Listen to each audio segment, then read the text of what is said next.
Je suis prof de physique-chimie dans la vie, mais aussi créateur de contenu sur TikTok et Instagram notamment. Ok, qu'est-ce que tu crées comme type de contenu? Ce que je crée comme type de contenu, c'est des vidéos qui relient la science à la vie quotidienne, souvent avec des petites mises en scène, avec des changements de voix qui m'amusent à la base. C'est vraiment pour le plaisir que je fais ça. Ok, trop bien. Et pourquoi est-ce que... Alors aujourd'hui, journée particulière, on va probablement le redire plusieurs fois dans cet épisode, mais on est dans un TGV pour un partenariat entre 2 tonnes, donc Pierre-Alix qui était passé sur le podcast il y a quelques mois et TGV Inouï. Est-ce que tu peux me raconter pourquoi est-ce que tu es là? Qu'est-ce qui t'a intéressé dans cette journée spécifique? Aujourd'hui, on est là pour sensibiliser du coup les gens à l'action liée au climat et justement au levier qu'on peut avoir par rapport à ça. Et c'est en partenariat avec, tu l'as dit, 2 tonnes et la SNCF par rapport à... Attends, qu'est-ce que je voulais dire? Désolé, je t'ai perturbé. Oui, et du coup, c'est en partenariat... C'est pas grave qu'il y ait la voix? Non. C'est en partenariat avec 2 tonnes et la SNCF, mais c'est pas uniquement axé sur les transports, c'est axé sur la vie quotidienne et l'écologie de manière générale, l'action climatique. Est-ce que tu te sens plus ici en tant que prof ou en tant que 100% influenceur?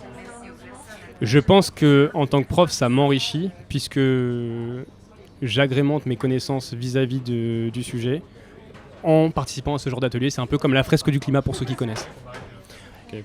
Mais ma mission ici, c'est d'être créateur de contenu puisque c'est mon levier d'influence qui va permettre de toucher le plus grand nombre par rapport à ça. En salle de classe, quand je suis sur une séance d'1 heure, je touche 25-30 élèves. Et de la sensibilisation au dérèglement climatique, c'est dans les programmes, donc on en parle. En revanche, avec les réseaux sociaux, on peut toucher plus de monde d'un coup et pas les mêmes personnes. C'est des publics beaucoup plus larges. Est-ce que tu es déjà un peu sensible à la question du réchauffement climatique, avant même qu'on parle de l'atelier d'automne qu'on vient de vivre, avant même que tu me parles donc, de la fresque du climat, c'est des sujets qui te parlaient déjà bien avant Bien évidemment, de toute façon, j'ai l'impression que de nos jours, on ne peut que être touché par l'écologie, même si c'est pas un centre d'intérêt de base. Les gens qui ne se sentent pas concernés, je pense que ce sont des gens qui sont plutôt dans le déni vis-à-vis de ça, puisque on est impacté au quotidien. Là, je vois, cette semaine, on est début septembre, à Paris, on est à des températures qui sont au-dessus de 30 degrés. Et, pour mon cas, là où je vis en banlieue parisienne, la nuit, c'est difficile pour dormir vraiment. Et rien qu'avec ça, je me sens clairement impacté, parce que je suis conscient que c'est les modes de vie qu'on a eus depuis des dizaines d'années qui créent ces conditions et ce qui se passe en ce moment au mois de septembre. En fin d'été, quoi. Est-ce que tu te sens une responsabilité particulière en tant qu'influenceur et en tant que personne sensibilisée à la thématique? Est-ce que tu as l'impression d'être empreint d'une mission particulière ou est-ce que tu as l'impression que pas du tout? J'en ai pris conscience, je pense, il y a 1 an à peu près avec les réseaux.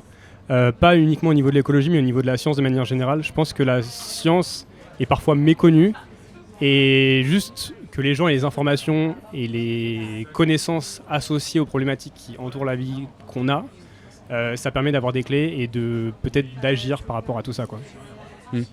Est-ce que du coup tu penses, tu me disais tout à l'heure pendant l'entretien que quand tu postais des vidéos, donc toi professeur de physique-chimie, donc tu postes des vidéos qui sont très liées à la science, le fait, qui sont très rationnelles parfois, où tu expliques des concepts et on te dit...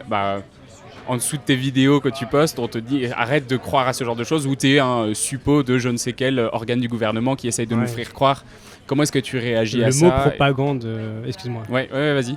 Le mot propagande, des fois, ressort dans ce que j'explique, alors que de base, ma vocation, c'est juste de partager la science, un peu comme Jamy le faisait avec C'est pas sorcier, quoi. Et ça m'étonnera toujours, mais je m'y suis fait. Et effectivement, à ces gens-là, j'ai envie de leur dire, la science... c'est pas une croyance en fait, ce sont des faits qui sont vérifiés et vérifiables. Et c'est embêtant en 21e siècle de se dire que des gens remettent ça en cause, alors que justement c'est une chose sur laquelle on est censé pouvoir s'appuyer, quoi. Et là, à la lumière de ce qu'on a vécu, donc on a fait un mini atelier, donc les 40 minutes.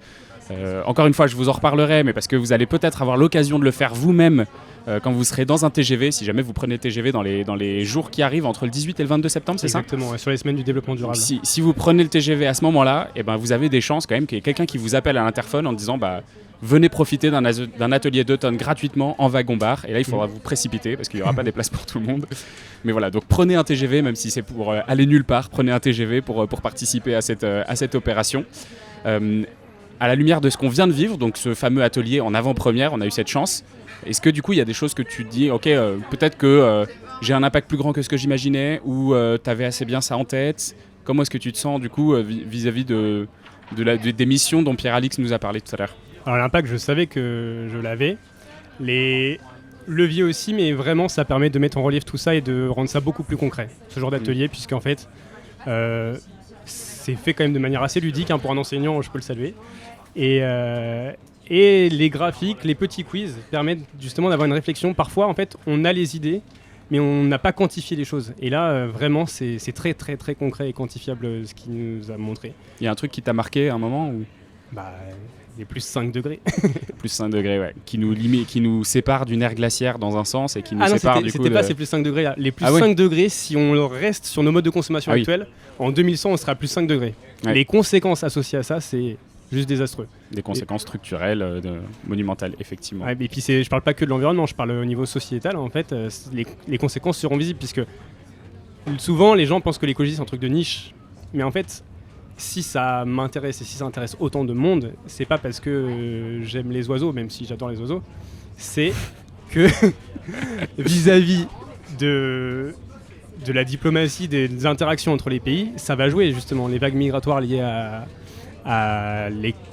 au changement climatique, ça arrive déjà en fait. Et ce sera juste pire. Et les écosystèmes pour nous nourrir, ils dépendent aussi de ça. Et ça, justement, j'espère que les gens en sont conscients. C'est pas juste un truc de bobo comme on peut l'entendre. Parfois sur les réseaux, je lis des trucs liés au wokisme. Non, ça englobe tout le monde en fait. On est tous concernés. Alors on enregistre du coup ce podcast pour la première fois dans un TGV. Je pense qu'on a peut-être la chance d'enregistrer le premier podcast en TGV, ça se trouve. On vient de quitter la gare de Nantes, donc vous allez peut-être entendre un peu de bruit, on vous met dans l'ambiance. C'est plus l'ambiance bar, c'est vraiment l'ambiance wagon-bar. Est-ce que tu as un message à faire passer si tu devais parler à tes élèves ou à ta communauté? Qu'est-ce que tu leur dirais sur ce que tu viens de vivre? Sur ce que je viens de vivre, j'aurais envie de leur dire que ce soit dans un TGV ou dans la vie de tous les jours, n'hésitez pas à vous renseigner sur ces problématiques. Juste être conscient de ces enjeux, ça permet de s'éveiller, de comprendre le monde dans lequel on vit, quoi, tout simplement. Et au-delà de ça, si le cœur vous en dit, essayez de mettre des choses en place pour limiter les conséquences qu'ont nos vies au quotidien, parce que le fait d'exister en tant qu'homme ou femme en France, on a un impact sur l'environnement. Écoute, merci beaucoup Morgane. Comment est-ce qu'on te retrouve? C'est Instagram, Morgane Le Chat? Monsieur Le Chat. Monsieur Le Chat. 94. Monsieur Le Chat 94. Vous savez où aller si vous voulez retrouver les vidéos de Morgane. Ciao, salut.